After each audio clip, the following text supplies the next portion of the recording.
Hello, this is Team 750C, and we're here to talk to you about this year's asterisk drive.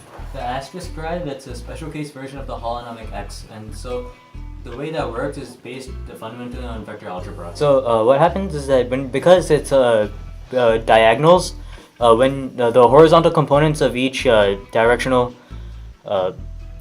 horizontal components of each of the wheel's motion, they cancel out, and you're left with only the verticals. And so that's all nice, but you need to know the magnitude, and to get the magnitude, you actually have to work with vectors. And so this is how it works.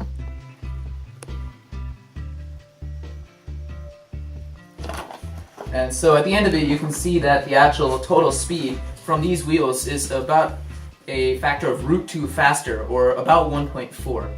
Now, what we wanted with this drive, we felt that we would need a lot of pushing and encounter a lot of resistance this year as we interact with the robots. So we wanted to add 2 extra wheels to add to the torque, or the pushing power, since force adds up linearly. So the torque of this plus torque of this plus torque of this is more torque than just these 2. But we also want this wheel to go at the same speed as this one. Since this goes at a factor of √2 times the wheel at this, we needed to gear it that same way. Alright, so we have a gear ratio of 84 to 60 here, which reduces to about 7 to 5, which is exactly 1.4, which is very close to √2.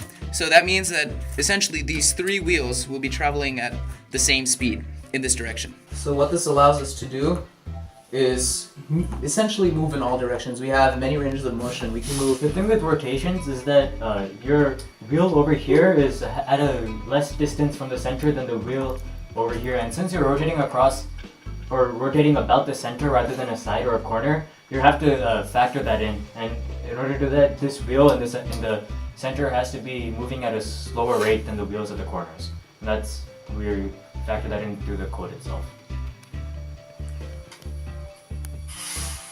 So again, in general, talking about mechanical advantage, the advantage we get is speed, because we go at a factor of √2 times any other drive. And we also get advantage in torque over any asterisk drive, because we have 3 wheels using the same amount of torque.